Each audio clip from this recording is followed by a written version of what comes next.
Welcome to this Thriving Thursday. I am Rashida Hatchett, your leadership strategist. We are going to dig in today to 3 ways to avoid conflict. I hope you're ready. Let's dig in.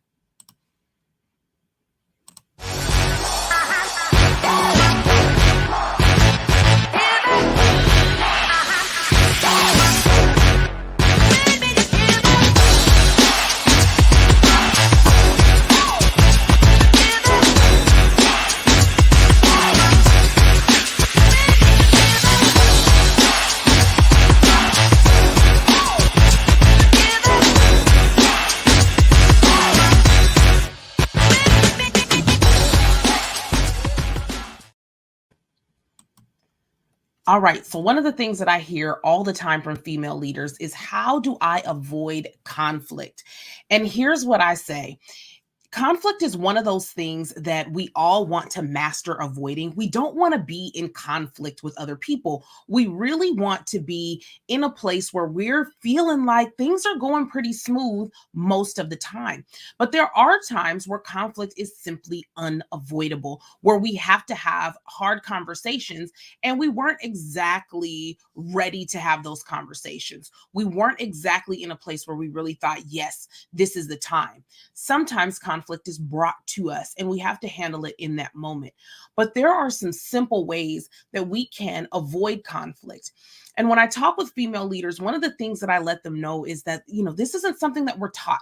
We're not taught how to avoid conflict. We're taught how to deal with conflict when it happens.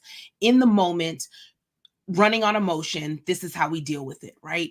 And that is probably I would say probably the single most negative way to deal with conflict is to wait for it to visit you and then deal with it right then and there when you're in the emotion of whatever was said, whatever was done. Avoiding conflict really does start with you. And some people look at me when I say that and go, "What? No, I'm not the one who's bringing the conflict." And it really doesn't matter who the person is who's bringing the conflict, whether it's you who has something that you need to talk about and you need to get out, or if it's someone else. It doesn't matter. Avoiding conflict always starts with you. And here's why. Conflict is really a place where you have left some things unsaid. There's lack of clarity. There is a place of murkiness, right? Conflict loves murky water. Conflict loves messiness and things that are not crisp and clean. Conflict really cannot survive in a place of clarity. So there are these tools that we can use in order to assure that we're not leaving any murky water there for conflict to rise and bubble up. But we've got to be really clear so that we avoid conflict as much as we can. Because again, it really loves those places of ambiguity. We hear all the time people say, "Oh, that was a miscommunication," or "I didn't know that that's what you needed," or "I didn't know that you had a hard stop at this time," right? We hear that all the time. And it's because we've left places a little bit murky. The water isn't clear. We weren't crystal clear about what it was that we needed in that moment and in that time. So, I'm going to give you these 3 steps on how you avoid conflict by doing these 3 things. So, the first one is set clear boundaries. Set clear boundaries. You want to make sure that the boundaries you set are clear, and the boundaries you're setting, they are not for other people. You're setting clear boundaries for yourself. You're assuring that your boundaries are clear so that you don't find yourself in a place of murky water. And here's what I mean by that. So often we have people push those boundary limits. And if we are not set in our boundaries that we are not moving past this point, we are not going to allow anything to get past this one particular spot that we say this is what it is, right? If we aren't setting those clear boundaries, we find that we'll do a little tug of war with people, or we'll allow our boundaries to be encroached upon because they're not firm for us. Your boundary has to be firm for you first. That's the only way you can enforce it. That's the only way you can set it. It's the only way you can be clear about it is if for you, it's a non-negotiable. Okay. So I'll give you an example. So most of us have had this happen to us where we have a client who comes to us, we give them the set price for what it is that we are offering, what package it is that we have, and they say, nope, been with you a little while. I think I deserve a discount. I'd like $500 off, or whatever it is. They'll come up with a number. And you kind of go back and forth and you hem and haw a little bit, and then you agree. Call the client and you say, hey, I was able to do that for you, can get you the 500 off, no problem. Let's get this contract signed. Client's ecstatic. They've gotten what they wanted, right? You had a boundary, they pushed it, you folded. They now come to you with their contract in hand. They're excited to work with you. Here's why. You don't have boundaries. We're going to talk about that a little bit more in a bit, okay? So then they come to you, signed contract, you're happy. You're like, okay, well, they signed the contract, but there's still this little thing inside of you that's like, did I do the right thing? I'm about to tell you what the answer is. It's no, you didn't. And here's what happens. This client takes up so much of your energy. They are on your telephone, in your email, on your Voxer, wherever they can get to you at to ask questions. Day, night, middle of the day, middle of the night, whenever it is. They're calling you and they're saying, hey, you didn't respond to me fast enough. Right? You folded on your boundary and they have taken advantage of that. And now you're in a place where you have expended so much energy with this client who didn't pay what they should have paid, and they're asking for more and more and more and more and more. Right? But that's the psychology of a person who pushes a boundary and gets what they want. They'll continue to push. They'll continue to ask for more. They'll continue to ask you to fold on the next boundary. This is why it's important for you to hold that line, for your boundaries to be so set in stone with you that you don't push the envelope on them. Because you know what will happen if you do. You've been burned enough times pushing the envelope on that boundary that you have decided no more. I will not do it any longer because it never works out the way that I desire for it to. I always feel some angst about it because I did not hold fast to my line. Okay. So set clear boundaries. Be clear on what you're going to do with yourself. You've got to know those points that you will go and those places that you won't go. And you stay within those. And when you set those boundaries, it allows other people to know that you're serious about your boundaries. So they don't come to you as often asking you to push that line because you've been clear about what you're willing to do. It avoids that conflict. Think about how that conversation with that client is going to go when you have to say, you know what? No. I'm not answering at this time. I'm not doing this extra work for free. I'm not doing these other things. There's another package for that you'll have to add on. That's going to be a really hard conversation. Not because it's hard to talk about those things with people, but it's hard to talk about those things with someone who you allowed to cross your boundary line. They're going to keep pushing because they want you to break and fold again. Okay. So set those clear boundaries. All right. Number 2, advocate for what you need. This is paramount. You have to be in a place of advocating for what you need to do your work the best, for what you need to be at your optimal best, and for what you need in order for you to help your team be at their best. Advocate for what you need. On a consistent basis, you want to be in a place of being able to say, this is what I need. This is when I need it by. This is how I would like it delivered to me. Okay? Advocating for what you need.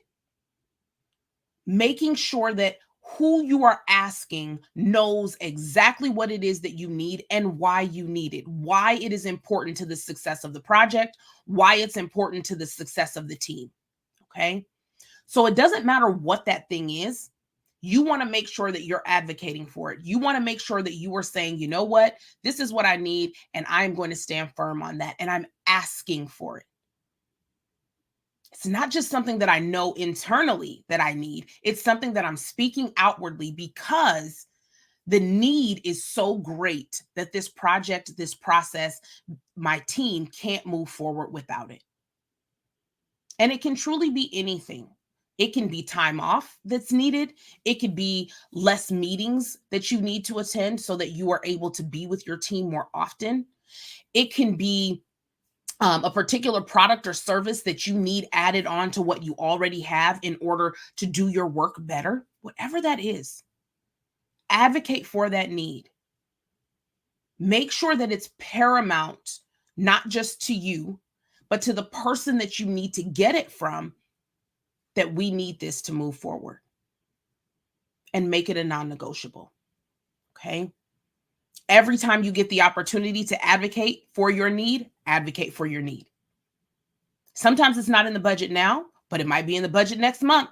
Could be in the budget 3 months from now. Bring it back every time you have the opportunity until you get that thing. Okay. You want to keep it top of mind, not just to you, but to the person or the entity that you need it from. Okay. So make sure you're advocating for your needs. All right. Number 3, communicate clearly with authority. This is huge. You are an expert. You are a subject matter expert in something. In whatever it is you do, you have been doing it long enough that you have attained some expertise in this area. So when you need to communicate, use that expertise to communicate with authority.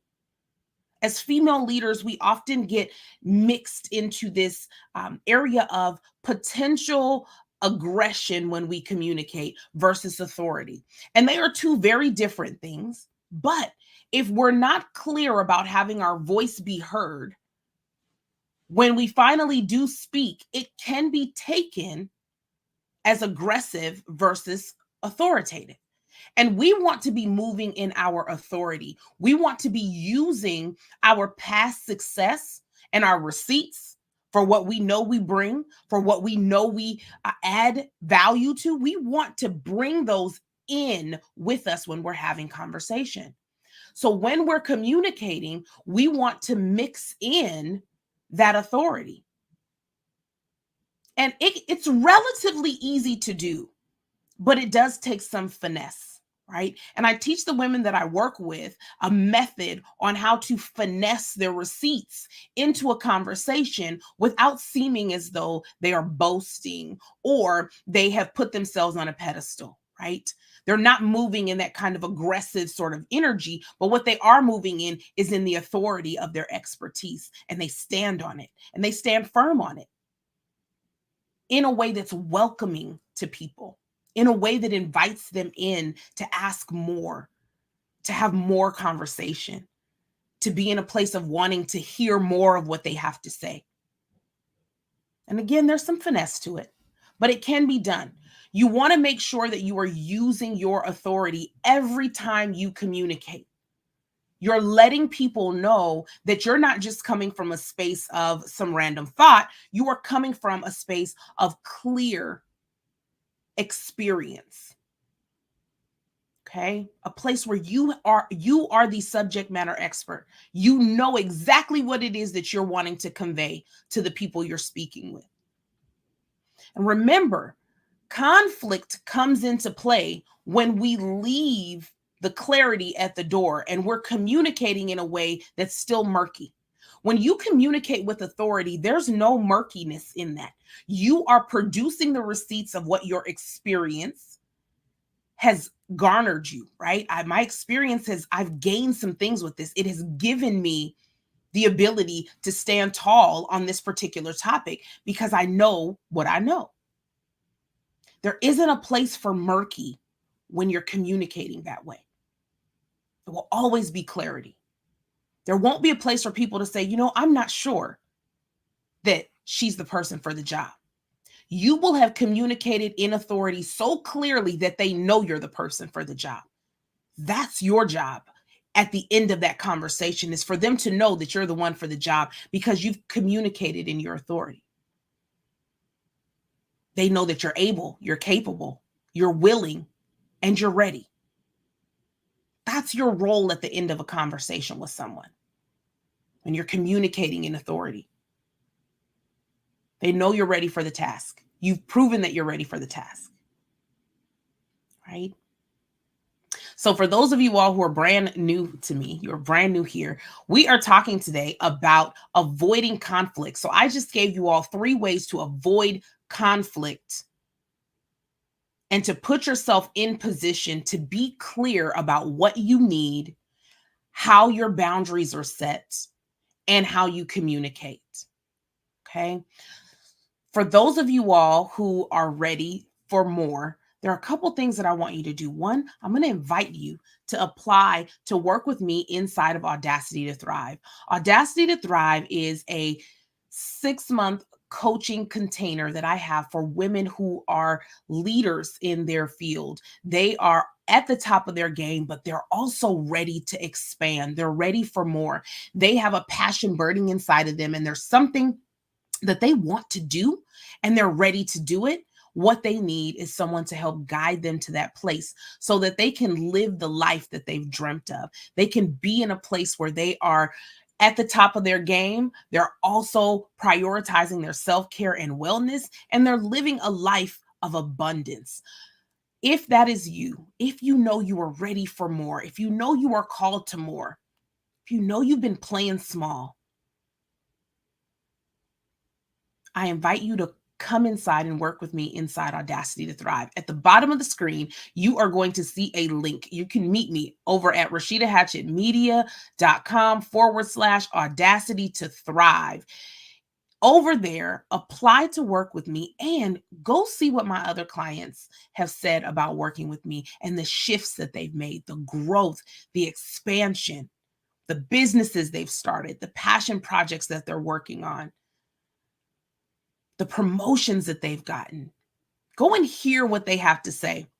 If you know you're ready, Audacity to Thrive starts again April 5th. So we are enrolling now for our April cohort. We are going to get you all the way ready to make 2023 your best year yet. And when I say all the way ready, I mean all the way ready. You are going to expand in 2023. This 6-month container is nothing like you've ever experienced before. I am asking you to go and apply because this is exclusive. I do not accept everyone into my program. Everyone isn't ready. But if you believe you are ready, head over to my website, go in, apply to work with me. Let's get started. Let's get you moving. Let's get these goals ticked off for 2023 so that you are moving in abundance. You are moving in expansion, and you are doing those things that you desire to do as a leader in your organization, as a leader in your business, as a leader in your community. If you are ready, meet me inside Audacity to Thrive. Go ahead and apply. rashidahatchettmedia.com/Audacity to Thrive. I am excited for you all to see where you're going and what you're doing. It's about that time to get started. So I'm going to log off here. Y'all have a wonderful rest of your Thriving Thursday, and I will see you all on the other side inside Audacity to Thrive. For those of you all who want to come and join me, let's go. It's time.